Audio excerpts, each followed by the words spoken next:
살아계신 하나님을 예배하러 나오신 여러분 모두 주님의 이름으로 환영합니다. 네, 오늘도 예배를 통해서 큰 은혜 받으시고 하나님께 영광 돌리시기를 축원드립니다. 함께 기도하겠습니다. 사랑이 무한하신 하나님, 저희들의 삶 속에 고난이 있을 때에도 하나님의 완전한 사랑과 신실하신 긍휼을 의심치 않게 하여 주옵소서. 미래를 염려하고 불안해하지 않게 하시고 우리의 앞날을 다 알고 계신 하나님의 주권을 의지하며 살아가게 하옵소서. 길이요 진리가 되시는 우리 주 예수 그리스도 이름으로 기도드리옵나이다. 아멘.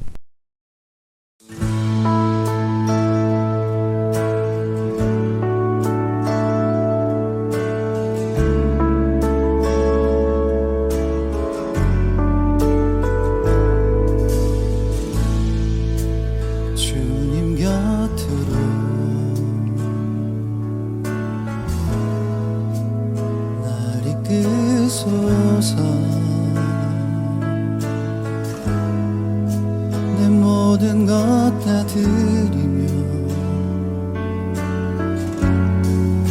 주 음성 듣기 원하네. 나의 참 소망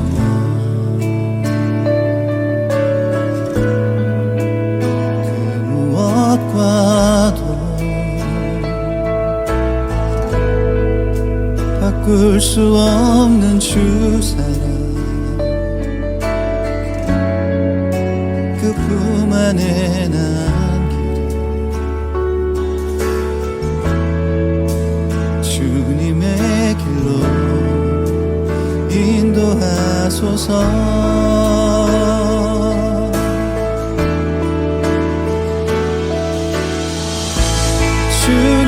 주님만이 내 모든 것 되시니 주님만은 더 알게 하소서.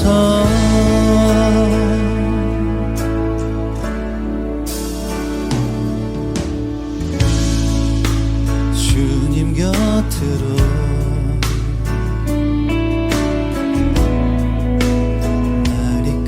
소서.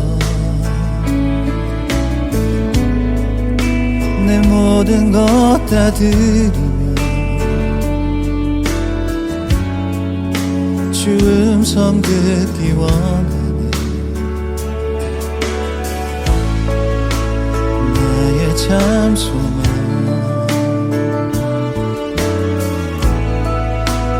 그 무엇과도 바꿀 수 없는 주 사랑, 그 품 안에 난 길이 주님의 길로 인도하소서.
제보자로 주님 앞에 찬양하도록 하겠습니다. 주의 음성을 내가 들으니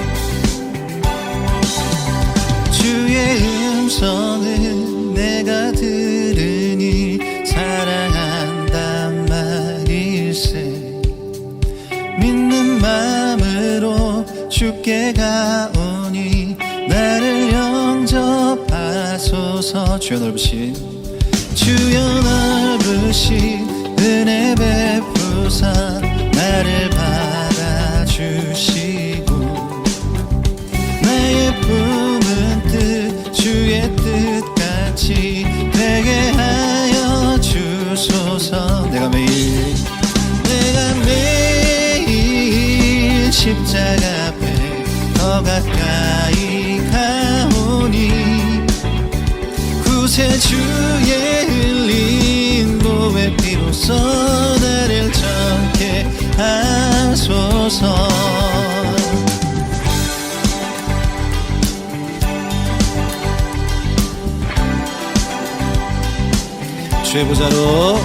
주의 보좌로 나아갈 때에 어찌 아니 기쁠까.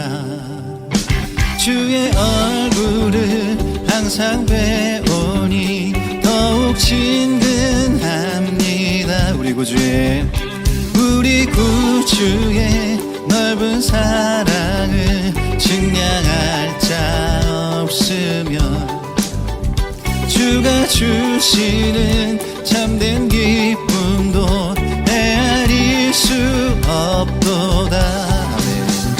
내가 매일 십자가 앞에 더 가까이 가오니 구세주의 흘린 보배 피로써 나를 정케 하소서.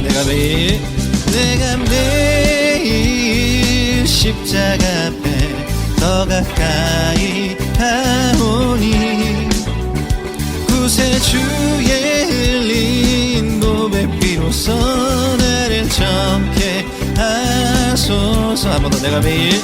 내가 매일 십자가 앞에 더 가까이 가오니 구세주의 흘린 보배 피로써 나를 정케 하소서.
권세와 영광이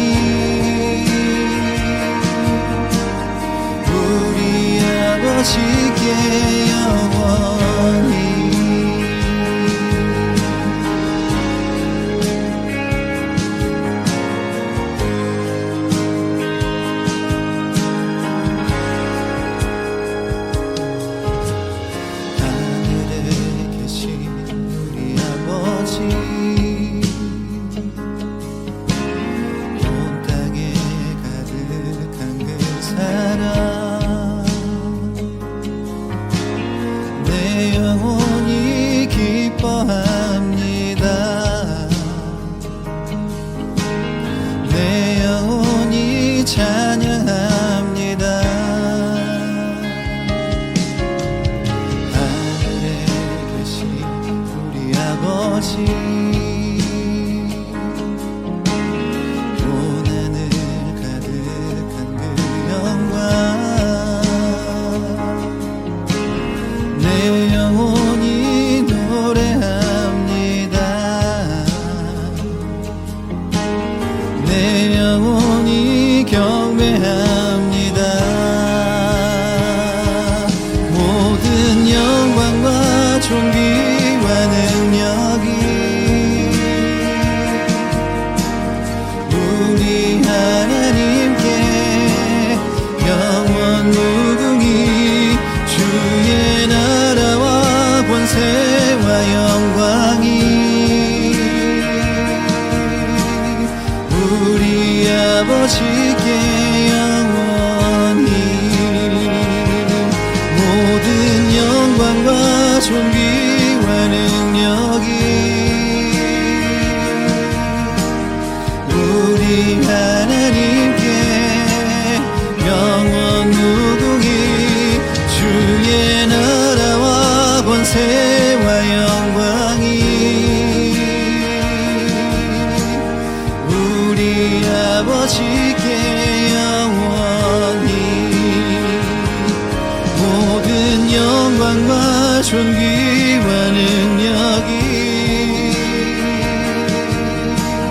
우리 하나님께 영원 무궁히 주의 나라와 권세와 영광이 우리 아버지께 영원히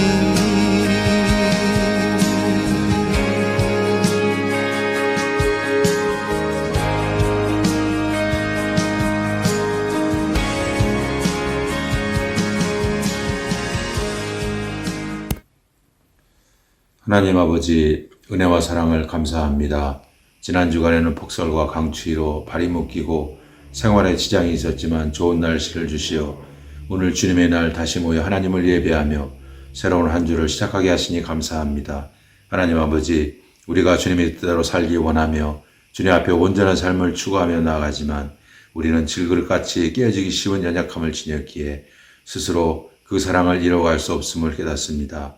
예수님을 닮아가는 삶은 우리의 힘이 아닌 전적으로 성령님께서 일하시는 것이고 성령님의 도우심과 은혜가 절대적으로 필요하며 우리가 무릎 꿇고 항복하며 주님 앞에 나아갈 수밖에 없는 존재임을 고백합니다. 이 시간도 우리에게 필요한 말씀과 예비하신 은혜로 인도해 주시옵소서. 강진으로 인해 수많은 사람들이 죽고 큰 슬픔과 고통 중에 있는 튀르키예와 시리아를 위로해 주시옵소서. 도움의 손길을 통해 어려움을 이겨내고 다시 일어설 수 있도록 하시며 무너진 건물들이 복구되게 하옵소서. 우크라이나에서도 전쟁이 그치고 평화가 그 땅에 찾아오게 하소서. 원하옵기는 전쟁과 기근, 지진과 전염병 등의 끊이지 않는 이 시대에 세상 모든 사람들이 온 인류에게 유일한 소망은 복음이신 예수 그리스도임을 깨달아 알게 하시고 그 빛을 영접하며 그 이름을 믿는 은혜를 주시옵소서. 아픈 교우들과 함께 하시어 치유의 손길을 베풀어 주시며 병석이 주님을 새롭게 만나고 주님과 더욱 가까워지는 은혜의 자리가 되게 하옵소서.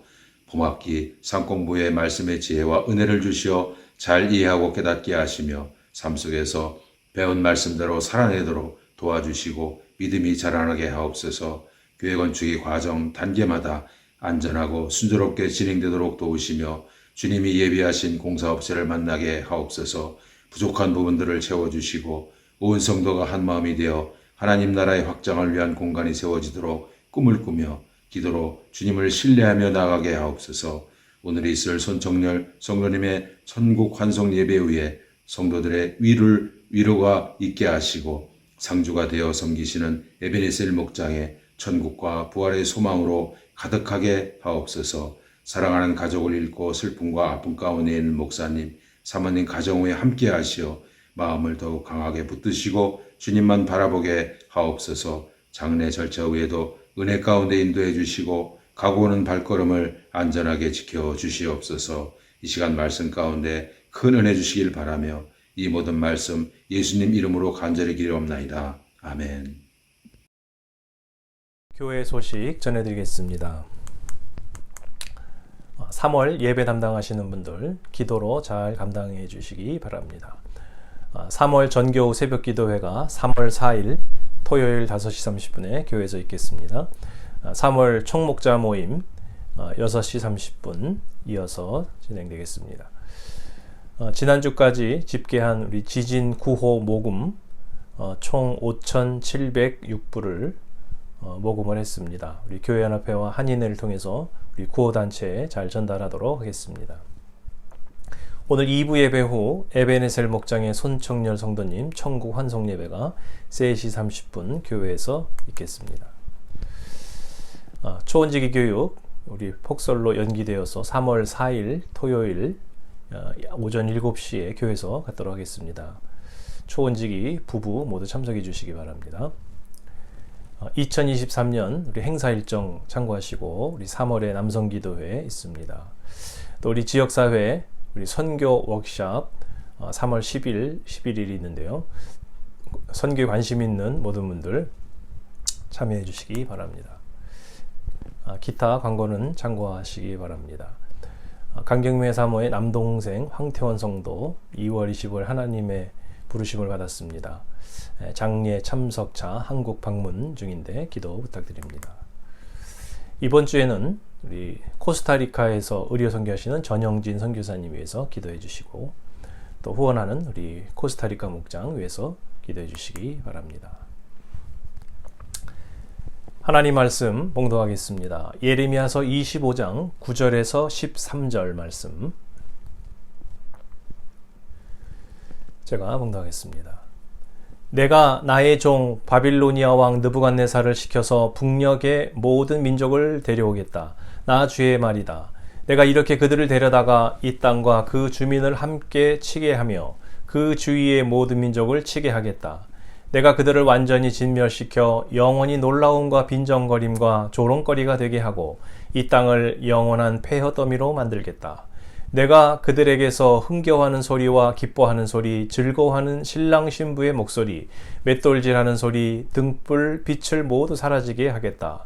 이 땅은 깡그리 끔찍한 폐허가 되고 이 땅에 살던 민족은 70년 동안 바빌로니아 왕을 섬길 것이다.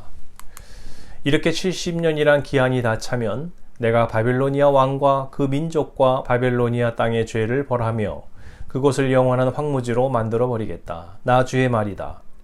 내가 그 땅을 치겠다고 한 나의 모든 약속을 실천할 터이니 이는 뭇 민족이 받게 될 벌을 예레미야가 예언한 대로 이 책에 모두 기록된 대로 성취하는 것이다. 아멘. 네, 오늘은 예레미야서 강의 14번째 시간 예언은 성취된다 라는 제목입니다.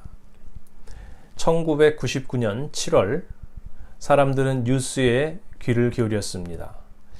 왜냐하면 프랑스의 천문학자, 의사, 예언가였던 노스트라다무스가 지구의 멸망을 예언한 날이 바로 1999년 7월이었기 때문입니다. 당시 유고슬라비아가 해체가 되고 코소보와 세르비아 간의 전쟁이 발발했고 알바니아계 민족을 학살한 이 세르비아에 이 나토가 폭격을 하면서 3차 세계대전이 터지는 것이 아니냐는 우려가 증폭을 했습니다. 자, 그러나 전쟁은 6월에 끝이 나고 그해 7월에는 별다른 사건은 일어나지 않았습니다. 실제로 노스트라다무스의 예언은 너무나 모호한 이런 표현들 뿐이어서 99%는 해석하기 나름이라고 합니다. 2001년 9월 11일 9.11 테러가 발생을 했는데 자, 그 사건이 생기고 나서 사람들이 인터넷 검색 사이트 구글에서 오사마 빈 라덴을 검색한 것이 아니라 노스트라다무스라는 이 검색어를 입력한 사람이 더 많았다고 합니다. 자, 이것은 일반 대중들이 예언과 성취에 대한 이런 깊은 관심을 갖고 있다는 것을 보여주고 있습니다. 카버넌트 테올로지컬 세미너리의 교수였던 발튼 페인이라는 분은 그의 저서에서 구약 성경에 1239개의 예언이 있고 신약 성경에 578개의 예언이 있어서 성경 전체는 1817개의 예언이 수록되어 있다고 언급을 했습니다. 그 가운데 68%는 이미 성취가 되었다고 합니다. 예수님의 탄생, 공생애, 자, 이런 것으로 성취가 되었고 AD 70년 이스라엘 멸망 등은 바로 이 예언이 역사적으로 성취가 된 실제적인 사건들입니다. 구약 성경에서 예레미야에 의해 예언이 되었고 또 에스라 느헤미야 시대에 정확하게 성취가 된 이런 사건이 또 있는데요. 자, 그것은 유대 왕국이 바빌로니아에게 패망을 했다가 70년 만에 포로에서 귀환해서 나라를 다시 재건한다는 그런 예언입니다. 자, 예레미야서 25장 11절을 한번 보겠습니다. 이 땅은 깡그리 끔찍한 폐허가 되고 이 땅에 살던 민족은 70년 동안 바빌로니아 왕을 섬길 것이다. 오늘 본문 11절 말씀. 또 예레미야서 29장 10절에도 보면 나 주가 분명히 말한다. 너희가 바벨로니아에서 70년을 다 채우고 나면 내가 너희를 돌아보아 너희를 이곳으로 다시 데리고 오기로 한 나의 은혜로운 약속을 너희에게 그대로 이루어 주겠다. 일반 역사적인 자료들을 통해서 검증된 당시의 주요 사건들을 한번 확인해 보겠습니다. 바벨론 느부갓네살의 1차 침공이 BC 605년에 있었습니다. 그래서 왕을 끌어가고 성전 기구도 다 빼앗아갔습니다. 자, 바벨론 3차 침공은 BC 586년에 벌어졌는데 그때 예루살렘 성과 성전이 완전히 파괴가 되었습니다. 자, 그리고 이제 바빌로니아가 페르시아에게 패망하고 나서 키루스 2세의 유대인 해방령이 BC 538년이고요. 자, 실제로 그 다음 해 1차 귀환이 시작이 되었습니다. BC 537년. 그 이듬해 무너졌던 성전 건축을 재건을 다시 시작을 했는데 그게 BC 536년입니다. 자, 그래서 BC 605년 605 빼기 70 하니까 536년이 나옵니다. 무너졌던 성전 건축이 다시 시작된 해에 예레미야가 예언했던 70년의 그 예언이 성취되었다라는 것입니다. 여러분, 사실 이 70년이라고 하는 것은 매우 긴 세월입니다. 올해가 2023년이니까요. 70년 전이면 도대체 언제입니까? 1953년입니다. 한국 전쟁의 정전 협정이 맺어지던 그 해입니다. 자, 70년이면 두 세대도 넘고 정말 한 평생이라고 할 수가 있겠습니다. 자, 그러면 왜 하나님께서는 하필 이 70년이란 기간을 정하시고 그동안 유대인들을 바벨로니아 포로민으로 살게 하셨을까요? 달라스 신학교의 찰스 디어 교수는 이 부분을 이렇게 설명을 했습니다. 하나님께서 왜 바벨론에서의 유배기간이 70년까지 지속될 것이라고 말씀하셨을까? 유다 백성들이 본국에서 희년에 대한 하나님의 율법을 준수하지 못한 연수인 것으로 보인다. 하나님께서는 매 7년마다 그 땅을 휴경하라고 명하셨다. 역대하 기자는 예레미야가 약속한 70년의 바벨론 포로 기간은 그 땅이 희년을 향유할 수 있도록 허락한 것이라고 설명한다. 네, 여기서 말하는 이 역대하 말씀이 바로 이것인데요. 역대하 36장 20절 21절 보면 그는 또 칼에 맞아 죽지 않고 살아남은 자들은 바빌로니아로 데리고 가서 왕과 왕자들의 노예로 삼았다. 그들은 페르시아 제국이 일어서기까지 거기서 노예 생활을 하였다. 그리하여 주님께서 예레미야를 시켜서 땅이 70년 동안 황폐하게 되어 그동안 누리지 못한 안식을 다 누리게 될 것이다 하신 말씀이 이루어졌다. 네, 바로 이 말씀을 보게 되면 하나님께서 이 안식년, 희년을 제대로 지키지 않으니까 반강제적으로 그 포로 기간 70년 동안에 안식년, 희년을 반강제적으로 지키게 하셨다라는 해석입니다. 성도들의 삶에서 보게 되면 자발적으로 해야 되는데 그걸 못하니까 하나님께서 반강제적으로 하게 하시는 그런 경우가 있습니다. 자, 예를 들면 근면한 것도 좋은데 건강을 위해서 적당한 휴식을 우리는 가져야 합니다. 그런데 그렇게 못하니까 과로하게 되고 독감에 걸려서 며칠을 푹 쉬는 경우가 있습니다. 자, 그래서 어떻게 보면 감기도 필요한 것 같습니다. 알아서 쉬어야 되는데 알아서 못 쉬니까 좀 쉬엄쉬엄 쉬어가라고 몸이 지혜롭게 파업을 하는지도 모르겠습니다. 인생의 3분의 1을 잠을 자는데 사람들은 사용합니다. 그래서 어떤 사람들은 잠을 죄악시하기도 합니다. 자, 그러나 쉼이라고 하는 것은 안식은 창조 원리인 것입니다. 인간에게는 휴식이 절대적으로 필요하다는 것을 우리가 배우게 됩니다. 또 성도들이 평소에 알아서 하나님을 의지하고 기도 생활을 해야 되는데 그걸 잘 못하니까 하나님께서 크고 작은 사건이나 고난을 주셔서 반강제적으로나마 기도하게 하실 때가 있습니다. 자, 그런 순간에 우리는 불평하지 말고 하나님의 긍휼을 의심해서는 안 됩니다. 이런 고난조차 우리를 사랑하시기 때문에 주시는 것이기 때문입니다. 자, 예레미야서 29장 10절 말씀 아까 읽었는데 다시 한번 보시면 나 주가 분명히 말한다. 너희가 바벨로니아에서 70년을 다 채우고 나면 내가 너희를 돌아보아 너희를 이곳으로 다시 데리고 오기로 한 나의 은혜로운 약속을 너희에게 그대로 이루어 주겠다. 이어서 예레미야서 29장 11절로 넘어가 보면 너희를 두고 계획하고 있는 일들은 오직 나만이 알고 있다. 내가 너희를 두고 계획하고 있는 일들은 재앙이 아니라 번영이다. 너희에게 미래에 대한 희망을 주려는 것이다. 나 주의 말이다. 올해 신년 첫 주에 나눴던 말씀입니다. 자, 그러니까 70년 포로 생활에 대한 이 예언의 말씀에 이어서 희망의 메시지를 하나님은 주셨습니다.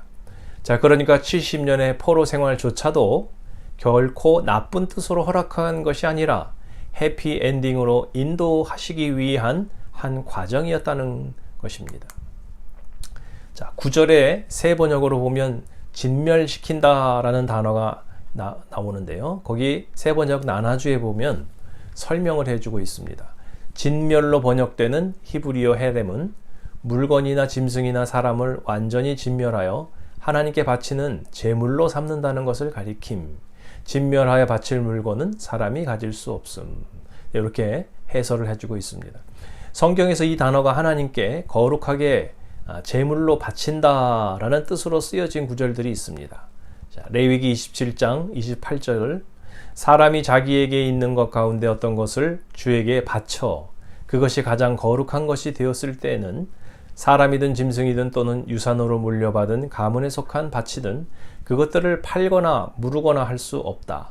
그것들은 이미 주에게 가장 거룩한 것으로 모두 바친 것이기 때문이다. 여기서 진멸시킨다는 것은 하나님 앞에 거룩하게 바친다. 같은 의미입니다. 그러니까 하나님께서 성도들의 삶에 감당하기 힘든 고난을 주실 때 그것이 우리를 진멸시키고 멸망하게 하기 위한 것이 아닙니다. 우리를 저주하기를 원하시는 하나님의 심판이라고 생각하면 안 됩니다. 그것은 우리를 거룩하게 만들어 주시기 위함이요 미래의 번영과 희망을 주시기 위한 과정임을 믿으시기를 바랍니다. 그래서 우리를 연단하시기 위해 잠시 사용하시는 사람들이 있는데 자, 이 사람들을 우리가 미워할 필요도 없습니다. 아마 유대인들은 자신의 도성과 성전을 파괴하고 70년 동안 압제한 바빌로니아인들을 매우 미워했을 것입니다. 그러나 그들은 하나님께서 잠시 사용하신 도구에 불과합니다. 사무엘하서에 보면 하나님께서 나단 선지자를 통해서 다윗 왕에게 하시는 말씀이 나옵니다. 여기서 하나님은 다윗과 그의 아들들에게 이렇게 경고하셨습니다. 사무엘하 7장 14절 개역 성경으로 보면 나는 그 아비가 되고 그는 내 아들이 되리니 저가 만일 죄를 범하면 내가 사람 막대기와 인생 채찍으로 징계하려니와. 사람 막대기와 인생 채찍이다. 이것은 사랑하는 자를 징계하실 때 사람을 사용해서 징계하신다라는 뜻입니다. 다윗이 죄를 범했을 때 사울 왕을 통해 10년간 암살 위협을 받게 하셨습니다. 또 다윗이 61세 되었을 때 아들 압살롬의 반역으로 인해서 또다시 피신해야만 했습니다. 정말 그의 인생 곳곳에는 사람 막대기와 인생 채찍을 통해서 다윗을 징계하시는 하나님의 모습이 잘 나오고 있습니다. 자, 12절 말씀처럼 유대인들을 압제했던 바벨로니아는 그럼 어떻게 됐습니까? 자, 느부갓네살 왕은 하나님께서 알아서 심판하셨습니다. 유대인들이 원수 갚을 필요가 없었습니다. 바벨로니아는 BC 539년에 결국 페르시아에게 패망을 하였기 때문입니다. 페르시아 제국의 창건자 키루스 2세는 바빌로니아를 점령해서 패망시키고 나서 바로 그 다음 해 융화 정책을 사용해서 유대인들을 본국으로 해방시켜 주었습니다. 대한민국 근대사를 보면 우리 민족에게 고통을 준 나라들이 있습니다. 자, 일본은 우리나라와 동아시아를 침범해서 주권과 언어와 이름까지 빼앗고 물자를 수탈하고 잔인한 만행을 많이 저질렀습니다. 자, 그래서 지금까지도 한국, 일본, 중국은 서로를 향한 적개심이 있습니다.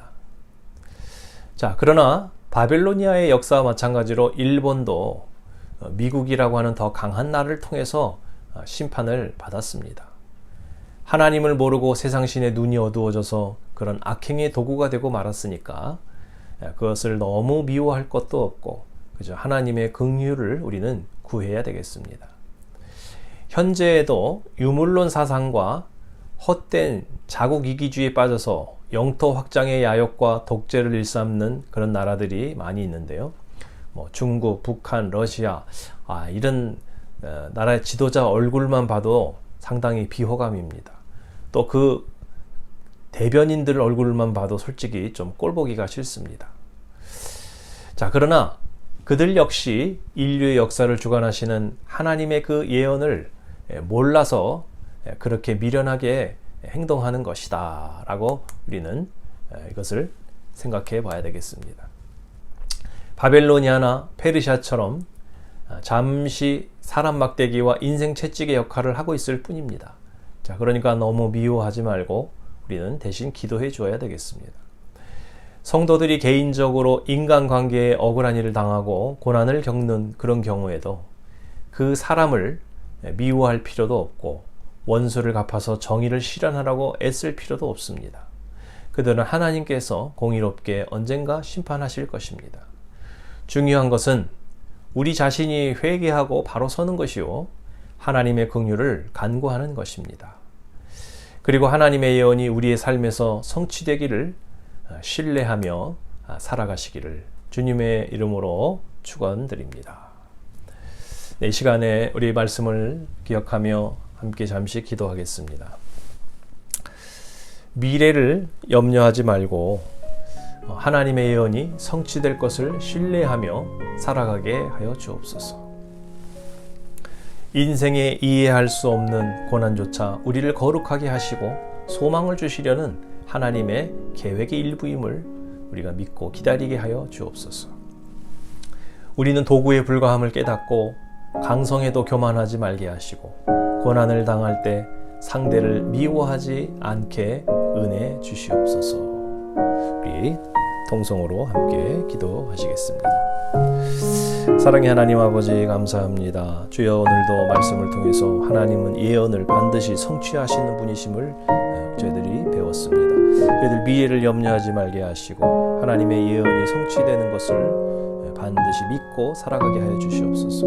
인생에 이해할 수 없는 고난조차도 우리를 거룩하게 하시려고 하는 하나님의 소망의 계획인 줄로 믿습니다.